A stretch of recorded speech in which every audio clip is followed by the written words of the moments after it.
let's rewind. Let's go a little 2.5 years ago. What did the business look like at that point in time? So business was really messy. It was mainly me. I had an admin.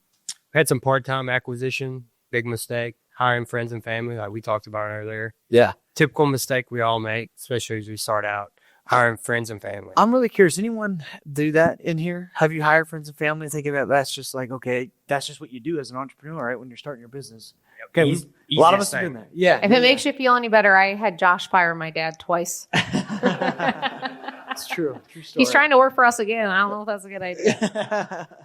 Third time's the charm. Yeah, right. So you started to hire, dabble a little bit. Then, how was it working out then at that point in time? Really messy. That was the main reason why I came here. Just because y'all always focus on the fundamentals. Yeah. And that's why we talked about yesterday. Yeah. The fundamentals. Onboarding was really important to me because I knew I was screwing it up big time. Looking at it, how to hire, that didn't have any plan really how to hire. We were looking for really the sales ninja, the salesperson that would woo everyone. Yeah. Which is very hard to find. If you do find it, it's very hard to keep too. Right. Okay. You come out to the workshop, you spend, 2.5 days with us. What were the big aha moments? What's the one or two things you did? You're like, wow, I learned that. I've got to go back and implement this right away. What were those things? So again, onboarding, HR. We didn't have any HR process. Yeah. HR paperwork, nothing. So we really didn't have a real business. We were 1099 people. Okay. Which was a big mistake too. Yeah. So you went back and you're like, okay, we got to onboard the guys. So you jump in the small group, you put them through the onboarding. What happened after that? What did that process look like? Well, I think, did you hire more people? Did you weed out the people who weren't fits and bring new people in? Can you talk through that? Yeah, we pretty much weeded out everyone. Yeah. So you just reset everything. Yeah, pretty much. Okay. For the most part. Yeah.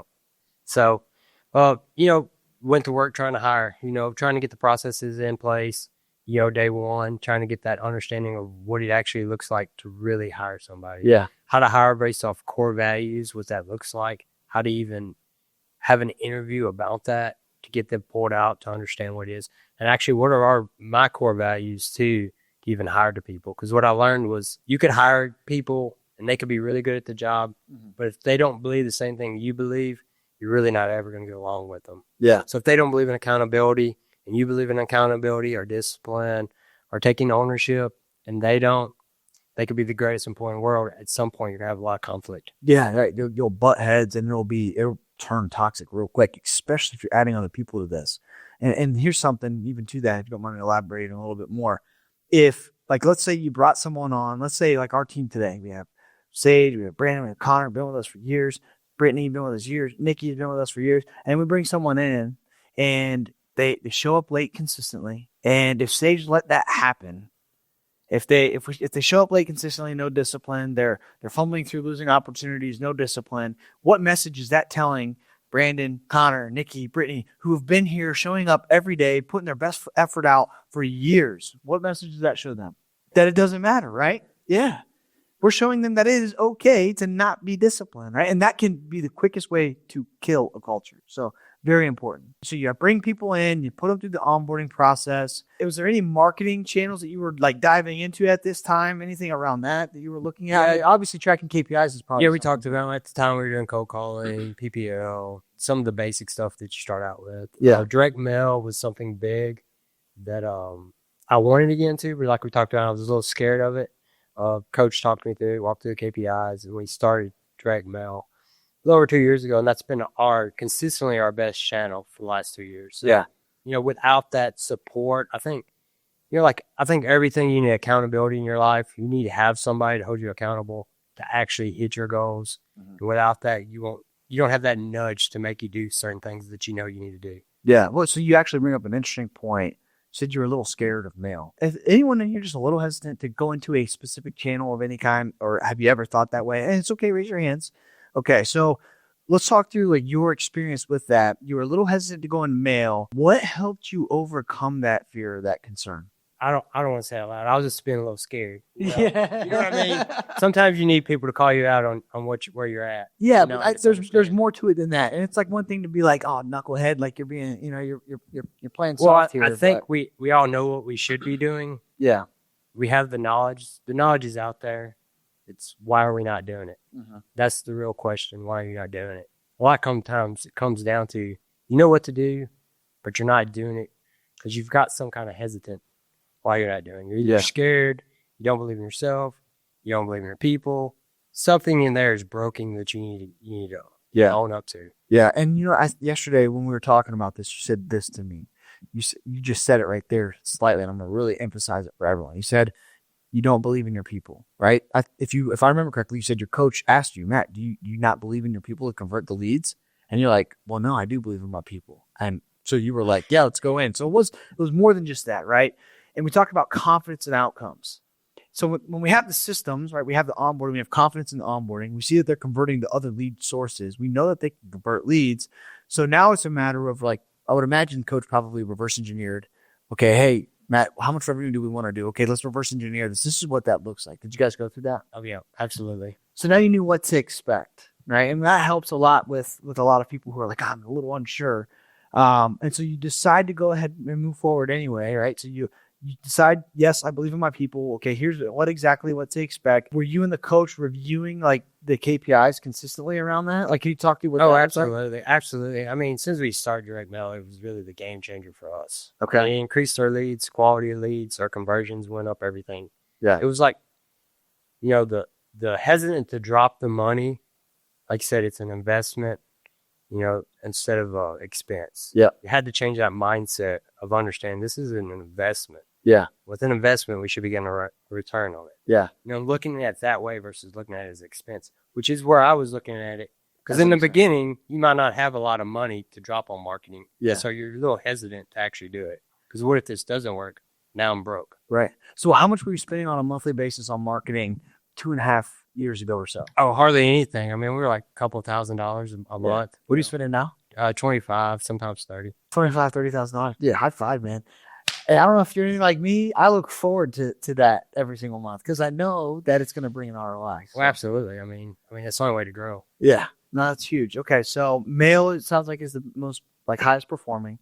Are you still cold calling? Were there any channels that you turned off because now you had clear line of sight to KPIs and you're like, well, this is working, this is not working? Yeah, I mean, we've turned off PPO before because it wasn't working. We've had up and down experiences with PPC. We did turn off cold calling for a little bit just because of all the legal aspects of it too. Yeah. Okay, cool. So this is really important for just everyone to know. This is business in general. Like there are seasons where channels work really well and there are seasons where they don't. And the importance behind this is we've got to have that dashboard. So when we see things like sparking over here, cool, let's go pour fuel on that fire. But then there's seasons where that starts to back down. And then we've got to look at the dashboard and say, okay, that fire is fizzing out, but this one over here is sparking up. So let's pull from this and double down on that. Tomorrow, I'm going to show you guys some examples of how that has happened in our business. Sounds like it's happened in yours. Yeah, I think with marketing, it's always reflect. You need to be paying attention. It's kind of like in business in general, where everyone's going, you should go the opposite direction. Yeah.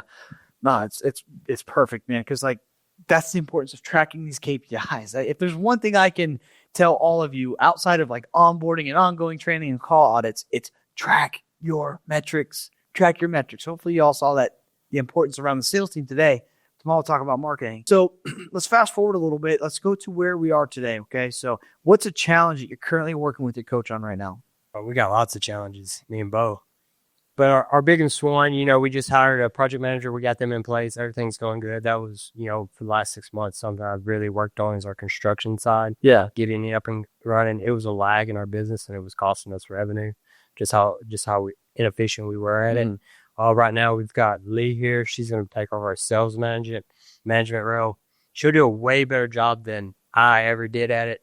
Yeah. Because she's more focused at it than I ever was, because I was scatterbrained at all times. Entrepreneur scatterbrained, really? Imagine that. Yeah, that's funny. So I always like to ask this question too. Well, first, what happened to the business 2.5 years ago to today? Have you guys grown? What has been really the impact of implementing these things? Oh, it's been steady growth. Honestly, business isn't linear, but our growth has been pretty linear. Yeah. We've continued to grow year over year. The last 2 years we've grown a tremendous amount over from where we were. Are you 3x what you were, 4x what you were, 2x what you were, 2.5 years ago? Probably 5 or 6x. Holy smokes, man. That's a high five to that. Guys, let's give him a round of applause for that. Holy smokes, man. That's huge. And that's you putting in the hard work, man. Like we can't take any credit for that. You're implementing, you're staying. Well, I think like a lot of things y'all talk about is surrounding yourself with good people, understanding learning how to hire, onboarding, management. It ain't ever gonna be pretty or perfect. Mm-hmm. Something that you gotta learn, you gotta get better at. If you can do that, you can surround yourself with good people, have cultural values the same as you, then it makes things a lot easier to get through the tough times. Yeah, no, beautiful. I love that. So, with that, perfect segue into this.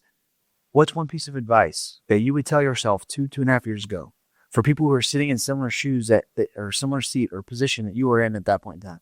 I always think about the Jim Rohn quote: you become the average of the 5 people that you surround yourself with. Yeah. So if you want to be a millionaire, whatever you want to be, you want to have a successful real estate business, whatever that looks like to you, surround yourself with people that are doing that at a high level. Yeah. And then you'll become that. So also another thing I'm big on is accountability. I think we all need accountability in our life to get to where we're going. If you don't have it, you're going to struggle at times because it only takes one little speed bump to bump you, knock off your mindset to where you put your mindset in the gutter, and that slows you down. And if you don't have that accountability partner, a coach, a mentor, whoever to hold you accountable to pick you back up and get you back on track, then that could take years off your progression. Right. No, I 100% agree with that. We talked about this yesterday, Tiff. I don't know. You might know the exact number. So we were sitting at an event, and this was a topic of conversation. And so Tiff and I looked at our P&L. One thing Tiff and I are really big on, which sounds like Matt is as well. So we are big on investing in our personal development and our team's personal development. And we just had this thought from this conversation from this event. And we said, man, how much did we spend on like coaching and mentorship for ourselves and our team last year? Do you remember what that number was? Was it $240,000 or $260,000?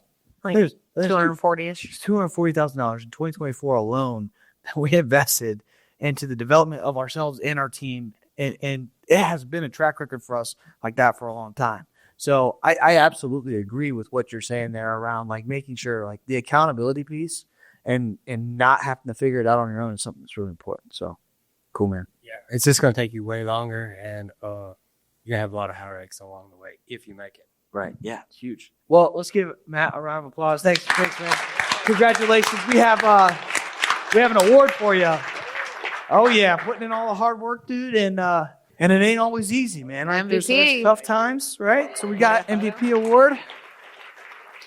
Let's grab a photo real fast. James, are you taking a photo or Harvey? It is, yeah. It looks like it was put there for a reason. Yeah. Awesome, cool. Thanks, man. Let's give him a round of applause again, dude. High five. Appreciate y'all.